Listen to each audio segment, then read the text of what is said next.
ಎಲ್ಲರಿಗೂ ನಮಸ್ಕಾರ.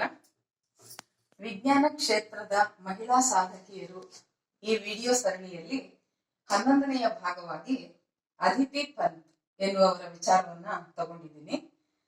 ಇದಕ್ಕೆ ಆಧಾರವಾಗಿ ನಾನು ಉಪಯೋಗಿಸಿಕೊಂಡಿರೋ ಪುಸ್ತಕ ವಿಜ್ಞಾನ ಲೋಕದ ಜ್ಞಾನ ಕುಸುಮಗಳು. ಅದರ ರಚನೆ ಕ್ಷಮಾ ವಿ ಭಾನುಪ್ರಕಾಶ್. ಈ ಅದಿತಿ ಪಂತ್ ಅವರ ಬಗ್ಗೆ ನನ್ಗೊಂದು ತುಂಬಾ ಆಶ್ಚರ್ಯವಾದ ವಿಚಾರ ಅನ್ಸಿದ್ರು. ಸಮುದ್ರದ ಬಗ್ಗೆ ಅವರು ಅಧ್ಯಯನ ಮಾಡಿದ್ದಾರೆ ಅಂತ. ಸಾಮಾನ್ಯವಾಗಿ ವಿಜ್ಞಾನಕ್ಕೆ ಸಂಬಂಧ ಪಡದ ಬೇರೆಯವರಿಗೆಲ್ಲ ಸಮುದ್ರ ಅನ್ನೋದು ಬೇರೆ ರೀತಿಯಾಗಿ ಕಂಡಿರುತ್ತೆ. ಒಂದು ಭಾವನಾತ್ಮಕವಾಗಿ ಮತ್ತೆ ಕವಿಗಳ ಮೂಲಕ ಅನೇಕ ವಿಚಾರಗಳನ್ನ ನಾವು ಕಥೆಗಳಲ್ಲಿ, ಪದ್ಯಗಳಲ್ಲಿ ಎಲ್ಲ ಸಮುದ್ರವನ್ನ ನೋಡ್ತಾ ಇರ್ತೀವಿ.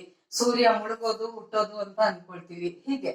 ಆದ್ರೆ ಸಮುದ್ರ ಅನ್ನೋದನ್ನು ಒಂದು ಸೈಂಟಿಫಿಕ್ ಆಗಿ ನೋಡ್ತಾರೆ, ಅದ್ರದ್ದೊಂದು ಅಧ್ಯಯನ ಮಾಡ್ತಾರೆ ಅನ್ನೋದು ಒಂದು ವಿಶೇಷವಾದ ವಿಚಾರ.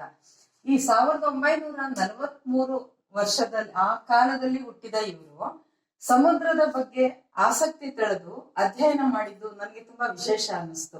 ಯಾಕೆಂದ್ರೆ ಈಗಿನ ಕಾಲದ ವಿದ್ಯಾರ್ಥಿಗಳಿಗೆ ಅನೇಕ ವಿಚಾರಗಳು ಅಧ್ಯಯನಕ್ಕೆ ಸಿಗ್ತಾ ಇದೆ ಮತ್ತು PUC ಮಟ್ಟದಲ್ಲೇ ಅವ್ರಿಗೆ ಮುಂದೆ ತಾವೇನು ಓದ್ಬೋದು ಅಂತ ಕೌನ್ಸಿಲಿಂಗ್ ಮಾಡುವಾಗ ಇಂಥವನ್ನೆಲ್ಲ ಹೇಳಿರ್ತಾರೆ. ಆದ್ರೆ ಆ ಕಾಲದಲ್ಲಿ ಅವರು ಈ ವಿಷಯವನ್ನ ಆಯ್ಕೆ ಮಾಡಿಕೊಂಡಿದ್ದೇ ನನಗೊಂದು ಅಚ್ಚರಿ. ಹಾಗಾಗಿ ಅದಿತಿ ಪಂತ್ ಅವರ ಬಗ್ಗೆ ನಾವು ಇವತ್ತು ನೋಡೋಣ. ಅವರ ಕಾಲ 1943ನೇ ಇಸ್ವಿ ಜುಲೈ 5ನೇ ತಾರೀಕು ಅವ್ರು ಹುಟ್ಟಿದ್ರು. ಸ್ಥಳ ನಾಗಪುರ, ಮಹಾರಾಷ್ಟ್ರದಲ್ಲಿ. ಇನ್ನು ಅವರ ತಂದೆ ಅಪ್ಪ ಸಾಹೇಬ್ ಪಂತ್ ಅಂತ. ಅವರು ಕೂಡ ತುಂಬಾ ವಿದ್ಯಾವಂತರು. ಭಾರತ ಸರ್ಕಾರದ ರಾಜತಾಂತ್ರಿಕರಾಗಿದ್ರು. ಹಾಗೆ ಬೇರೆ ಬೇರೆ ದೇಶಗಳಿಗೆ ಸಂಬಂಧಪಟ್ಟಂತೆ ಅವರು ಸರ್ಕಾರದ ಕೆಲಸಗಳನ್ನ ಮಾಡುವಷ್ಟು ಒಂದು ಮುನ್ನಡೆಯಲ್ಲಿದ್ರು. ಅವರ ತಾಯಿ ನಳಿನಿ ದೇವಿ ಅಂತ. ಅವರು ವೈದ್ಯರಾಗಿದ್ರು. ಅಂದ್ರೆ ಇವರಿಗೆ ಮನೆಯಲ್ಲಿ ಒಂದು ವಿದ್ಯಾವಂತರ ವಾತಾವರಣ ಸಿಕ್ಕಿತ್ತು. ಹಾಗಾಗಿ ಅವರ ಮನೆಯಲ್ಲಿ ಹೇಗೆ ಅಂದ್ರೆ ಒಂದು ಊಟ ಮಾಡುವಾಗ ಹೆಚ್ಚಿನ ವಿಚಾರಗಳನ್ನ ಚರ್ಚೆ ಮಾಡ್ತಾ ಊಟ ಮಾಡೋದು, ಮತ್ತೆ ಪ್ರವಾಸಗಳು ಅಥವಾ ಹೆಚ್ಚಿನ ಏನಾದ್ರೂ ಚಟುವಟಿಕೆಗಳನ್ನ ಅವರ ತಂದೆ ತಾಯಿ ಮಾಡಿಸ್ತಾ ಇದ್ದಿದ್ದು ಸಹ ಒಂದು ವಿದ್ಯೆಗೆ ಪೂರಕವಾಗಿರ್ತಾ ಇತ್ತಂತೆ. ಇದೆಲ್ಲದರಿಂದ ಅವ್ರಿಗೆ ಅನೇಕ ರೀತಿಯ ಸೆಳೆತಗಳು ಪ್ರಾರಂಭದಲ್ಲಿ, ಬಾಲ್ಯದಲ್ಲಿಯೇ ಇತ್ತು ಅಂತ. ಅದ್ಯಾವುದು ಅಂದ್ರೆ ನಿಸರ್ಗದ ಅಚ್ಚರಿ. ನಿಸರ್ಗ ಅನ್ನೋದೇ ಒಂದು ವಿಸ್ಮಯ. ಅದು ಅಪರಿಮಿತವಾದ ವಿಷಯಗಳನ್ನ ಒಳಗೊಂಡಿದೆ, ಅದೆಲ್ಲವೂ ಸತ್ಯ. ಆ ಒಂದು ಅಚ್ಚರಿಯೇ ಇವರನ್ನ ಸೆಳೆಯುತ್ತಂತೆ. ಅದರ ಜೊತೆಗೆ ಅಲಿಸ್ಟರ್ ಹಾರ್ಡಿ ಅನ್ನೋರು ಬರೆದ ದ ಓಪನ್ ಸಿ ಅನ್ನುವ ಒಂದು ಪುಸ್ತಕ, ಇದನ್ನ ಅವರು ಓದಿದಾಗ ಅವರಿಗೆ ಸಮುದ್ರದ ಬಗ್ಗೆ ಹೆಚ್ಚಿನ ಸೆಳೆತ ಶುರುವಾಯ್ತಂತೆ. ಅದ್ರ ಬಗ್ಗೆ ತಿಳ್ಕೊಳ್ಬೇಕು, ಅದ್ರ ಬಗ್ಗೆ ಓದ್ಬೇಕು ಅಂತ. ಹಾಗಾಗಿ ಅವರು ಸಮುದ್ರ ವಿಜ್ಞಾನದ ಬಗ್ಗೆನೆ ಪದವಿ ಮಾಡಿದರು. ಅಂದ್ರೆ ಓಷನೋಗ್ರಾಫ್ ಇದರ ಬಗ್ಗೆ ಪದವಿಯನ್ನ ಮುಗಿಸಿದ್ರು. ಆದ್ರೆ ಆಗಿನ ಕಾಲದಲ್ಲಿ ಈ ಸಮುದ್ರ ವಿಜ್ಞಾನದ ಬಗ್ಗೆ ವಿದೇಶಕ್ಕೆ ಹೋಗಿ ಓದ್ಬೇಕಂದ್ರೆ ಹೆಚ್ಚಿನ ಖರ್ಚು ಬರ್ತಾ ಇತ್ತು. ಜೊತೆಗೆ ಮಹಿಳೆ ಅನ್ನೋ ಕಾರಣಕ್ಕೆ ಕಳಿಸೋದು ಕಷ್ಟ ಅನ್ನೋ ತರಹದ ಒಂದು ವಾತಾವರಣ ಇತ್ತು. ಆದ್ರೂ ಸಹ ಇವರು ತಮ್ಮ ಸ್ವಂತ ಪರಿಶ್ರಮದಿಂದ, ಹೆಚ್ಚಿನ ಒಂದು ಬುದ್ಧಿವಂತಿಕೆಯಿಂದ ವಿದ್ಯಾರ್ಥಿ ವೇತನವನ್ನ ಪಡ್ಕೊಂಡ್ರು. ಅದು ಹವಾಯಿ ವಿಶ್ವವಿದ್ಯಾನಿಲಯದಿಂದ ವಿದ್ಯಾರ್ಥಿ ವೇತನ ಸಿಕ್ಕಿದ ನಂತರ ಅವರು MSc ಮಾಡಿದ್ರು, ಅದೇ ಸಮುದ್ರ ವಿಜ್ಞಾನದಲ್ಲಿ. ಹೀಗಾಗಿ ಅವರ ಸಮುದ್ರದ ಕುರಿತ ಅಧ್ಯಯನದ ಒಂದು ಆಸೆ ಬೆಳಿತಾನೆ ಹೋಯ್ತು. ಆದ್ರಿಂದ ಅವ್ರೇನ್ ಮಾಡಿದ್ರು, ಸಮುದ್ರದ ಶೈವಲಗಳ ಶರೀರ ವಿಜ್ಞಾನ, ಈ ವಿಚಾರವೇ ನಮಗೊಂದು ಆಶ್ಚರ್ಯ. ಏನಂದ್ರೆ ಶೈವಲ ಅಂದ್ರೆ ಪಾಚಿ, ಇವುಗಳು ಸಮುದ್ರದಲ್ಲಿ ಯಾವ ರೀತಿ ಇರುತ್ತೆ ಏನು ಅನ್ನೋದ್ರ ಬಗ್ಗೆನೆ ಒಂದು ಸಂಶೋಧನಾತ್ಮಕ ಪ್ರಬಂಧ ಬರೆದು PhD ಅವರು ಪಡ್ಕೊಂಡ್ರು. ಇದೆಲ್ಲವೂ ನಮ್ಗೊಂದು ಆಶ್ಚರ್ಯವಾದ ವಿಚಾರ. ಇದ್ರ ಜೊತೆಗೆ ಅವರ ಕಾರ್ಯಕ್ಷೇತ್ರ ಯಾವ್ದಿತ್ತು ಅಂತ ಹೇಳಿದ್ರೆ, ಅವರು ಗೋವಾದ ರಾಷ್ಟ್ರೀಯ ಸಮುದ್ರ ವಿಜ್ಞಾನ ಸಂಸ್ಥೆಯಲ್ಲಿ ಸಂಶೋಧನೆಗಳನ್ನು ತೊಡಗಿಕೊಂಡಿದ್ರು. ಜೊತೆಗೆ ಪುಣೆಯ ರಾಷ್ಟ್ರೀಯ ರಾಸಾಯನಿಕ ಪ್ರಯೋಗಾಲಯದಲ್ಲಿ ಸಹ ಸಂಶೋಧನೆಗಳನ್ನ ಮಾಡುತ್ತಿದ್ರು. ದಶಕಗಳ ಕಾಲ ಸಂಶೋಧನೆಗಳನ್ನ ಮಾಡಿದಾಗ ಅವರು 67ಕ್ಕೂ ಹೆಚ್ಚು ಸಂಶೋಧನಾ ಪ್ರಬಂಧಗಳನ್ನ ಬರೆದ್ರು. ಇವೆಲ್ಲ ಅಂತಾರಾಷ್ಟ್ರೀಯ ನಿಯತಕಾಲಿಕಗಳಲ್ಲಿ ಪ್ರಕಟವಾಗ್ತಾ ಇತ್ತು. ಜೊತೆಗೆ 5 ಪೇಟೆಂಟ್ಗಳ ಒಡತಿಯಾಗಿದ್ದಾರೆ ಇವರು ಅಂತ. ಅನೇಕ ವಿಚಾರಗಳನ್ನ ತಾವು ಮೊದಲನೇದಾಗಿ ಕಂಡುಹಿಡಿದು ಅದರ ಒಂದು ಸ್ವಾಮ್ಯತ್ವ ಪಡ್ಕೊಂಡಿದ್ದಾರೆ ಅಂತ. ಇದರ ಜೊತೆಗೆ ಸಾಮಾನ್ಯವಲ್ಲದ ವಿಷಯಗಳು ಇವರ ಕುರಿತು ಯಾವ್ದಿದೆ ಅಂತ ಹೇಳಿದ್ರೆ, ಅಂಟಾರ್ಕ್ಟಿಕ್ ಮಹಾಸಾಗರ ಜೀವಿಗಳ ಆಹಾರ ಸರಪಳಿಯ ಅಧ್ಯಯನ ಅಂತ.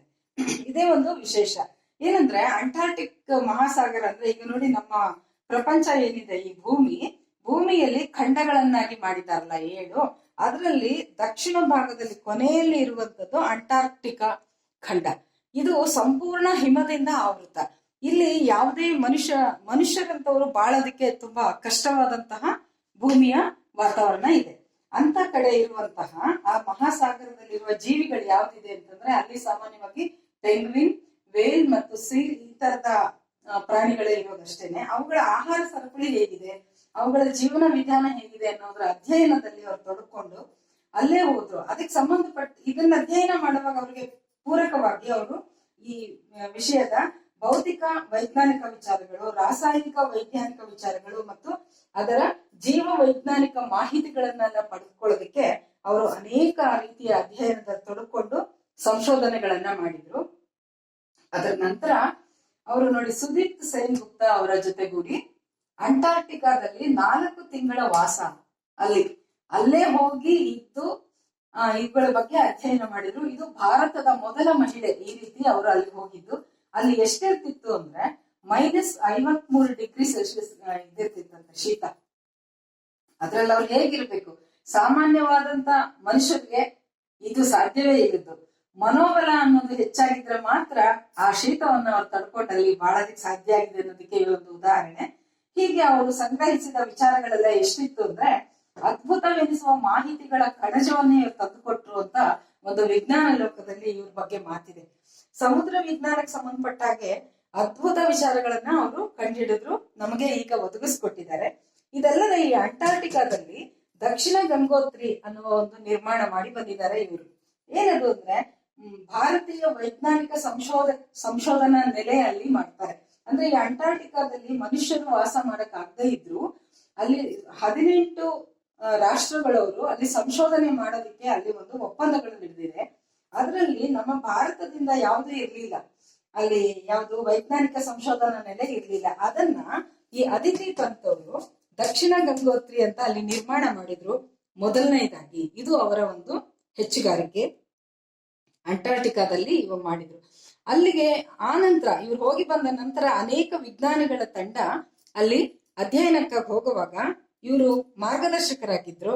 ಅದಾದ್ಮೇಲೆ ಇದಕ್ಕೆ ಸಂಬಂಧಿಸಿದ ಅನೇಕ ಇಲಾಖೆಗಳಿದೆ ಅಲ್ಲ, ಆ ಪ್ರಾರಂಭದ ವಿಚಾರಗಳಾಗ ಇದೆಲ್ಲ ಇವರು ಕಂಡುಹಿಡಿದು ಮಾಡ್ತಾ ಇರುವಾಗ ಇನ್ನು ಅದು ಪ್ರಾರಂಭದ ಸಂಶೋಧನೆಗಳು. ಹಾಗಾಗಿ ಅನೇಕ ಇಲಾಖೆಗಳಿದ್ರೆ ಅದೆಲ್ಲದಕ್ಕೂ ಇವರು ಮುಖ್ಯಸ್ಥರಾಗಿ ಸೇವೆ ಸಲ್ಲಿಸಿದ್ದಾರೆ. ಇದೆಲ್ಲದರ ಪರಿಣಾಮವಾಗಿ ಅವರಿಗೆ ಭಾರತದಿಂದ ಅಂಟಾರ್ಕ್ಟಿಕಾ ಪ್ರಶಸ್ತಿಯನ್ನು ಕೊಟ್ಟಿದ್ದಾರೆ. ಇದಲ್ಲದೆ SERC ಅನ್ನುವ ಪ್ರಶಸ್ತಿ ಸಹ ದೊರೆತಿದೆ. ಇವರು ನಮ್ಮ ಮುಂದಿನ ವಿಜ್ಞಾನದಲ್ಲಿ ಆಸಕ್ತಿ ಇರುವ ಮಕ್ಕಳಿಗೆ ಒಂದು ಹೊಸ ವಿಚಾರವನ್ನ ತೆರೆದಿಟ್ಟಂಗೆ ನನಗೆ ಅನ್ಸುತ್ತೆ. ಹಾಗಾಗಿ ಇಂತಹ ಒಂದು ಸಾಹಸವನ್ನು ಮಾಡಿದ ಈ ಅದಿತಿ ಪಂತ್ ಅವರಿಗೆ ಗೌರವ ಪೂರ್ವಕವಾಗಿ ನಾವು ನಮಸ್ಕಾರವನ್ನು ಸಲ್ಲಿಸುತ್ತಾ ನಮ್ಮ ಮುಂದಿನವರಿಗೆ ತಿಳಿಸ್ಕೊಡೋಣ ಅಂತ ಅನ್ಸುತ್ತೆ.